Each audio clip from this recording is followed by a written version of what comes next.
সময় কম, কামাই বেশি।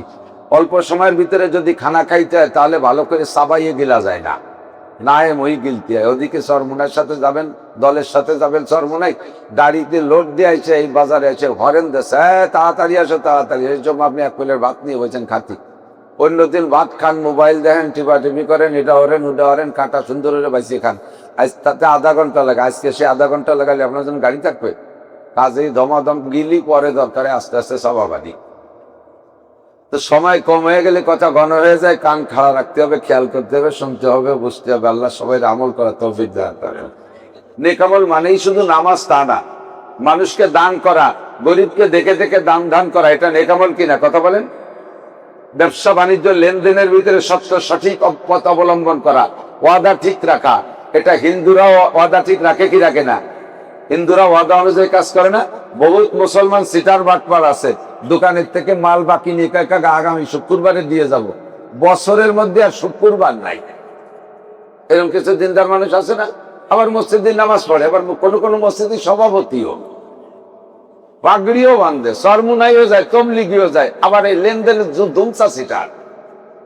তার সপ্তাহ হয়ে গেছে 6 দিনে, শনি রবি সোম মঙ্গল বুধ বৃহস্পতি, আবার শনিবারের থেকে শুরু করে, মাঝে শুক্রবার নাই, কারণ শুক্রবারে টাকা দিতে হবে। কিন্তু বহুত হিন্দু আছে শুক্রবার বললে শুক্রবার সকালেই সে লেনদেন ঠিক করে যায়, কথা ঠিক রাখে, আছে না নাই? সালাম এই সময় বেশি বয়ান করতেন এবং ফজরবাদ।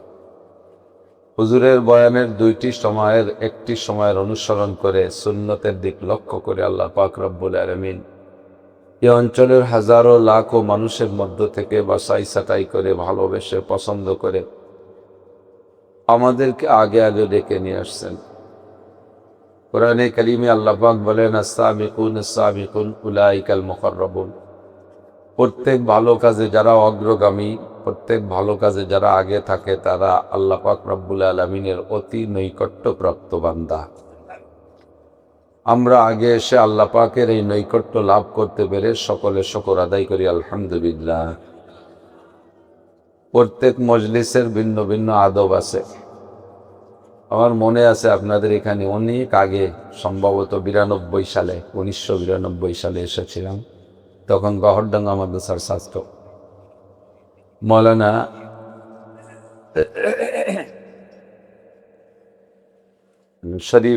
মৌলানা শরীফুল ইসলাম, সে সময় আমাদের নিচেই পড়তে হেদায়েতুন নূর।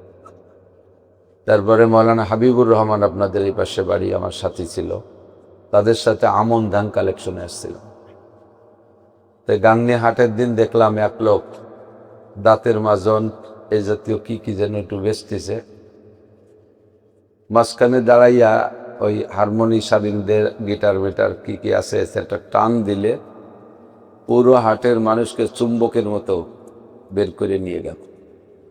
একটু প্যান্ডেল নাই, কোনো মাইক নাই, কারেন্টের লাইট নাই, স্টেজ নাই, চেয়ার নাই। উনি সাপ না বান্দর কি যেন নিয়ে আসছিল, এই নিয়ে মাঝখানে নিজে লাফাচ্ছে আর চতুর্দিক দিয়ে মানুষ দাঁড়ায় দাঁড়ায় দেখতেছে। এটা হলো ওই মজলিসের আদব। সামনে দিয়ে 2-5 জন বসে আর পিছন দিয়ে সব দাঁড়ায় থাকে। কেউ বিড়ি খায়, কেউ বাদাম খায়, কেউ চানাচুর খায়, কথা দিয়ে না। গানের মজলিসেরও আদব আলাদা আছে। সেখানে গান গায়, গান শোনে, ফাঁকে ফাঁকে বিড়ি খায়, সিগারেট খায়, বাদাম খায়, চানাচুর খায়।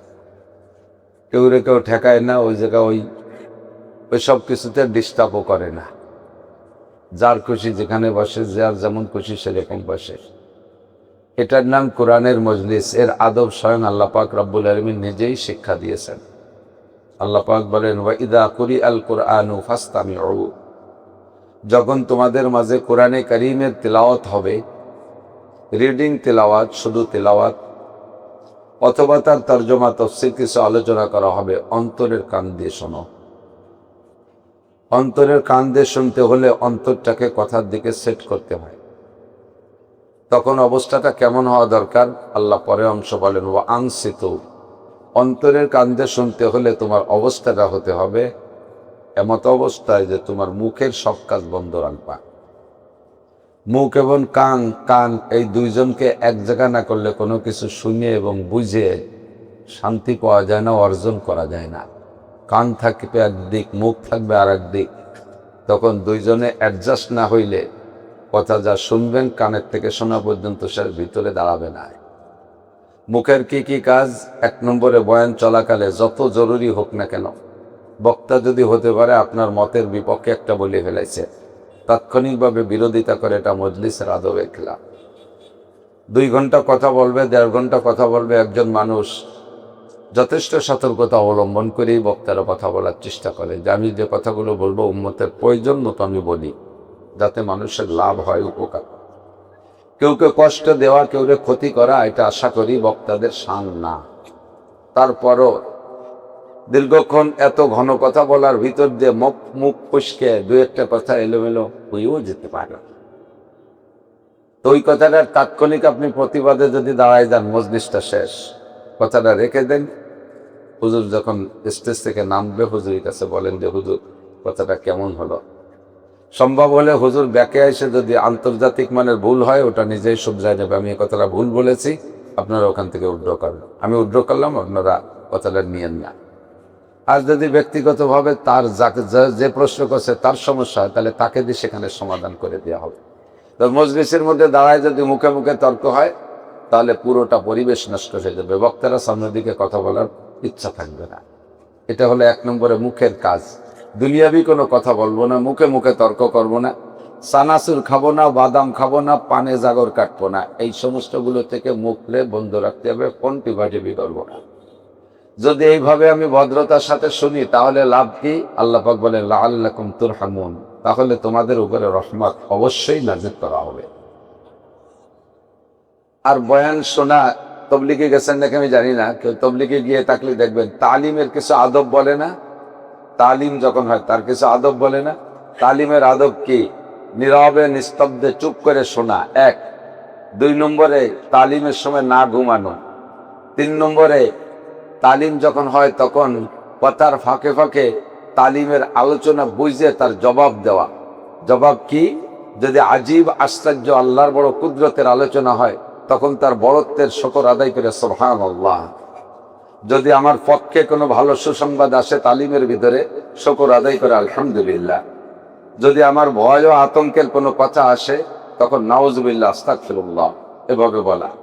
নবী রাসূল যে আল্লাহ পাকের নাম যদি আসে, তখন জাল্লা জালালুহু আম্মা নাওয়ালুহু পড়তে পারলে শুকরিয়া, আল্লাহ জাল্লা জালালুহু। আম্বিয়া আলাইহিমুস সালামদের নাম আসলে আলাইহিমুস সালাম বা আলাইহিস সালাম এরকম বলা। আমাদের নবীর নাম যদি বয়ানের ফাঁকে আসে, তখন মুহাম্মদুর রাসূলুল্লাহ সাল্লাল্লাহু আলাইহি ওয়াসাল্লাম, সবাই বলি একবার, প্রথমবার বলা ওয়াজিব, সাল্লাল্লাহু আলাইহি ওয়াসাল্লাম, এটা হলো বয়ানের জবাব দেওয়া।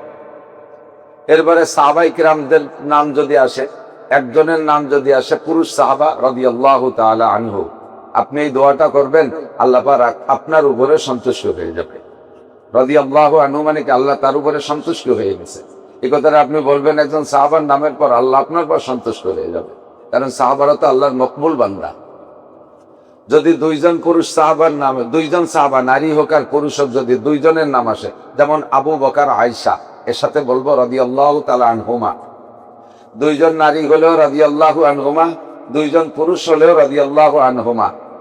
আর 2 এর অধিক যদি পুরুষ সাহাবার নাম হয়, তখন রাদিয়াল্লাহু আনহুম। শেখা যাচ্ছে নাকি না আমি ভাষা বলি দিয়ে যাচ্ছি, তো আল্লাহ জানে হচ্ছে কিছু। ততাধিক হইলে রাদিয়াল্লাহু আনহুম।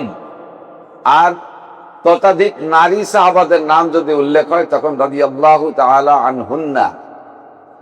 মরহুম মুর্দাগান, যে সকল বুজুর্গানে দিন চলে গেছেন, তাদের নাম যদি উচ্চারণ হয়, যেমন কাসেম নানুতুবি, হুসাইন আহমদ মাদানী, রশিদ আহমদ গাঙ্গুহি, হাজি ইমদাদুল্লাহ মুহাজিরে মক্কি, আনোয়ার শাহ কাশ্মীরি, আশরাফ আলী থানবী রহিমাহুমুল্লাহ, এনাদের একজন মরা মানুষের নাম যদি উচ্চারণ হয়, বুজুর্গানের দিন যারা চলে গেছেন আলেম উলামা, তাদের জন্য রহমাতুল্লাহ আলাইহি অথবা রহিমাহুল্লাহ।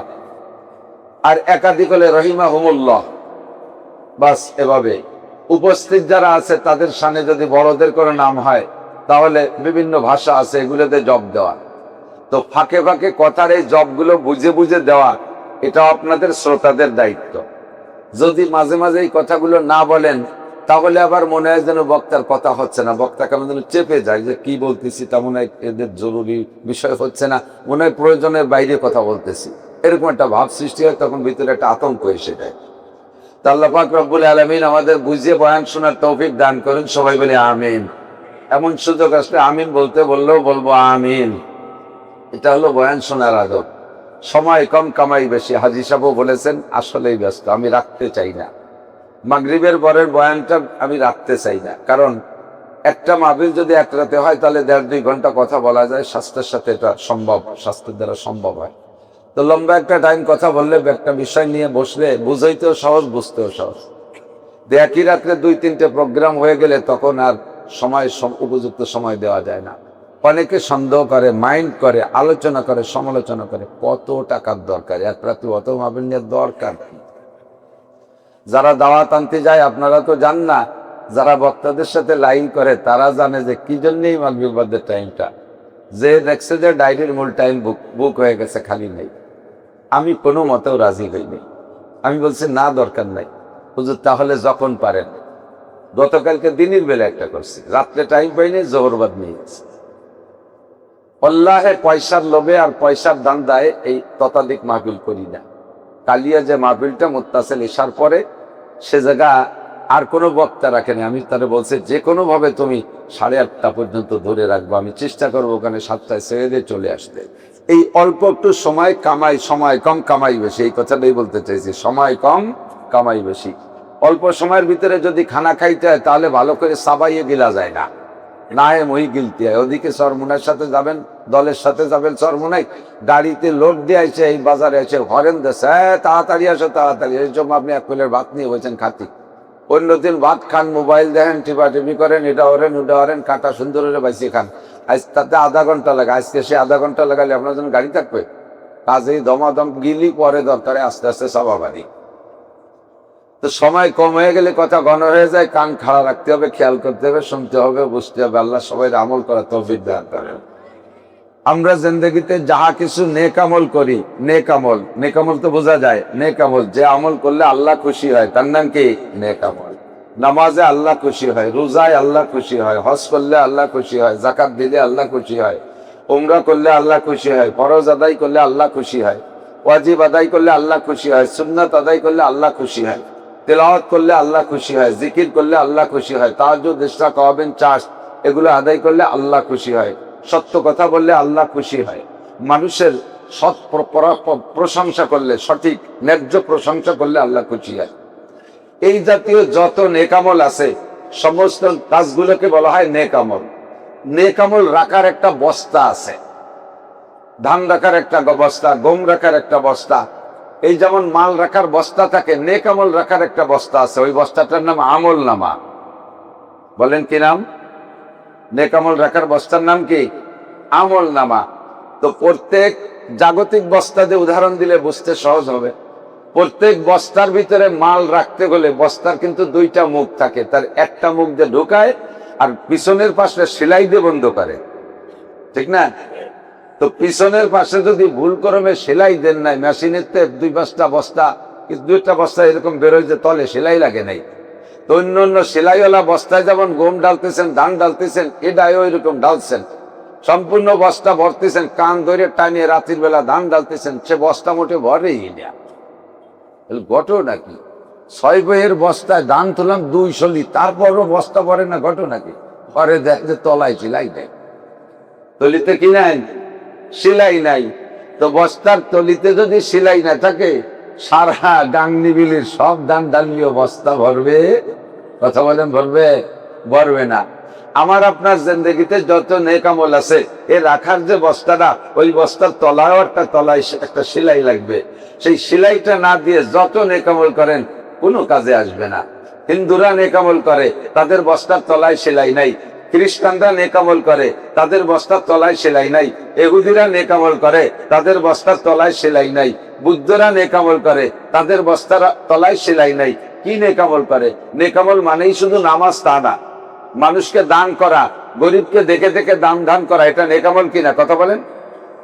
ব্যবসা বাণিজ্য লেনদেনের ভিতরে সত্য সঠিক পথ অবলম্বন করা, ওয়াদা ঠিক রাখা, এটা হিন্দুরাও ওয়াদা ঠিক রাখে কি রাখে না? হিন্দুরা ওয়াদা অনুযায়ী কাজ করে না? বহুত মুসলমান সিটার বাটপার আছে, দোকানের থেকে মাল বাকি নিয়ে আগামী শুক্রবারে দিয়ে যাব, বছরের মধ্যে আর শুক্রবার নাই। এরকম কিছু দিনদার মানুষ আছে না? আবার মসজিদে নামাজ পড়ে, আবার কোনো কোনো মসজিদে সভাপতিও, পাগড়িও বান্ধে, সরমুনাইও যায়, তবলিগিও যায়, আবার এই লেনদেনের দুমচা সিটার। তার সপ্তাহ হয়ে গেছে 6 দিনে, শনি রবি সোম মঙ্গল বুধ বৃহস্পতি, আবার শনিবার একটা শুরু হবে, মাঝে শুক্রবার নাই, কারণ শুক্রবারে টাকা দিতে হবে। কিন্তু বহুত হিন্দু আছে শুক্রবার বললে শুক্রবার সকালেই সে লেনদেন ঠিক করে যায়। কথা ঠিক রাখে, আছে না নাই? বহুত হিন্দু আছে মিথ্যে কথা বলে না। হিন্দু বুদ্ধ খ্রিস্টানরা সিটারি বাটপাড়ি বোঝে না, এরকম বহুত আছে। এই সিটারি বাটপাড়ি না করাটাও নেকি, সত্য কথা বলা নেকি, দান করা নেকি, ওয়াদা ঠিক রাখা নেকি। এই জাতীয় নেকি অমুসলমানরাও করে, হাজারও করে, কিন্তু তাদের এই নেকিতে কোনো কাজে আসবে না। কারণ এই নেকি রাখতেছে যে বস্তায়, ওই বস্তার তলিতে সেলাই নাই। তলিতে কি নাই? সেলাই নাই। কথা কি বুঝছেন? তাহলে আমার আপনার জিন্দেগিতে যত নেক আমল করবো, এগুলো যে বস্তার মধ্যে রাখবো, ওর নিচে যদি সেলাই থাকে, তাহলে এই নেক আমলে আমার 2টা ফায়দা। একটু পরে বলি, এই নেক আমলে আমার 2টা ফায়দা। এবার এই ফায়দাগুলো অর্জন করার জন্য আমলের বস্তার ভিতরে, আমল নামার বস্তার ভিতরে নেক আমলগুলো রাখতে হবে। তলিতে সেলাইও দিছি, মাশাআল্লাহ দাঁড়ায় যাচ্ছে মাল। কিন্তু মুশকিল আছে, আর একটু খেয়াল। এই পুলাই যত মাহবিল, সব কুচোগুলো প্রত্যেক মাহবিলের সামনে বসে, বোঝেও না কচু ছাতা, খালি উঠা বসে একটা দাঁত ফেলাই দেন। আমার একটা লাঠি দিদি, এই যে সামনের গুলোর বাইরের জন্য লাঠি নোল লিয়াই খাই। নেকামল রাখার বস্তার তলিতে সেলাই দিছে, কি দিয়ে বলেন? নেকামল বস্তা। নেকামলের বস্তার তলি সেলাই হলো, সবাই বলবেন লা ইলাহা ইল্লাল্লাহ মুহাম্মাদুর রাসূলুল্লাহ। আল্লাহ ছাড়া কোনো মাবুদ নাই, মুহাম্মাদুর রাসূলুল্লাহ ছাড়া কিয়ামত পর্যন্ত যেন আর কোনো নবীর দরকার। বাস, বিশ্বাসের সাথে বলছেন, বিশ্বাসের সাথে বলছেন আল্লাহ ছাড়া মাবুদ আছে? আরে ভাই আছে। আল্লাহ রসুল মুহাম্মাদুর রাসূলুল্লাহ সাল্লাল্লাহু আলাইহি ওয়াসাল্লাম ছাড়া আর কিয়ামত পর্যন্ত কোনো নবী রাসূলের দরকার আছে? কোনো দরকার নাই। আল্লাহর দরকার নাই, তো আমার কিসের দরকার? এই 2টা কথা বিশ্বাস করছেন, বাস আপনার আমল নামার বস্তার তলিতে সেলাই হয়ে গেছে। বলেন সুবহানাল্লাহ। এখন একটু খেয়াল করতে হবে, বস্তার তলিতে সেলাই আছে, বস্তা ভরে দান ঢালতেছেন, কিন্তু দান থাকতেছে না পুরোপুরি। আজকে বস্তা ভরে ঠিক গেছে, কালকে যে বস্তার মাজা বস্তা, আর একদিন পরে যে 4 ভাগের 1 ভাগ আছে, ঘটনা কি? আবার আছে সেটু ভরে তুলছেন। আপনি মনে হচ্ছে যে আমি বস্তা ভরে তুই গেছি, বউ আবার বদলাই এলাকার কাছ থেকে অন্তে নিয়ে দিয়ে চুরিয়ে মুঝে বেশি টিচ্ছে, সিলাপি টিলাপি খাইছে নাকি, তার ঠিক কি? সন্দেহ করতেছেন বরবর, কিন্তু বরবর সন্দেহ করার দরকার নাই। ওর তলায় বড় বড় 2 ইন্দুর লেগে গেছে। আন্ডারগ্রাউন্ডে বাংকার খুঁজছে, তলা হুটো এরিয়া, একদিকে আপনি ডালেন আর ওর রাতারাত আন্ডারগ্রাউন্ডে বাংকারের মধ্যে নিয়ে যায় 2টা ইন্দুর। এই 2টা ইঁদুর যতদিন পর্যন্ত নিচে লাগানো থাকবে, আপনার বস্তার তলায় সেলাই দিয়েছেন, ঠিক আছে, আমল ঢুকাচ্ছেন, ঢুকানোর সময় বস্তা ভরে যায়, কিন্তু কিছুক্ষণ পর থাকে না। কার কারণে? 2টা ইঁদুরের কারণে। একটু বলেন কয়টা? 2টা ইঁদুরের কারণে। কয়টা ইঁদুর? 2টা ইঁদুরের কারণে বস্তা শেষ। মোল্লারহাট ফেরিঘাট, যখন ফেরিঘাট ছিল, উদয়পুর ফেরিঘাট বাজারে, ওই জায়গা বাজারে এই বরাবর যে রাস্তা দিয়ে যাইতাম, রাস্তার একেবারে ঘাটের কাছে কাছে পূর্ব পাশে একটা টিনের মসজিদ ছিল। এখন তো কোনো মসজিদে টিনের নাই। ওই জায়গা ভালো প্রবীণ এক মুরব্বী বুড়ো ইমাম ছিলেন, হালকা পাতলা আমার মতো, লম্বা করে। তো উনি বলতেন, আয় বেরাদার দফে আউয়াল মুশকুন, আয় বেরাদার দফে আউয়াল মুশকুন, বাদা জাদার কি সে গন্ধম নোশকুন, বাদা জাদার কি সে গন্ধম নোশকুন। ও ভাই, তোমার বস্তার তলায় দূরে ইঁদুর লেগে আছে, ওই ইঁদুর দূরের আগে মারো, তারপরে গম ঢুকাও বস্তার ভিতরে, তারপরে বস্তার মধ্যে গম ঢালো। ইঁদুর যতক্ষণ আছে, তুমি যত গম ওর ভিতরে ঢালো, ওই গম কিন্তু থাকবে না। কতক্ষণ, ঠিক না?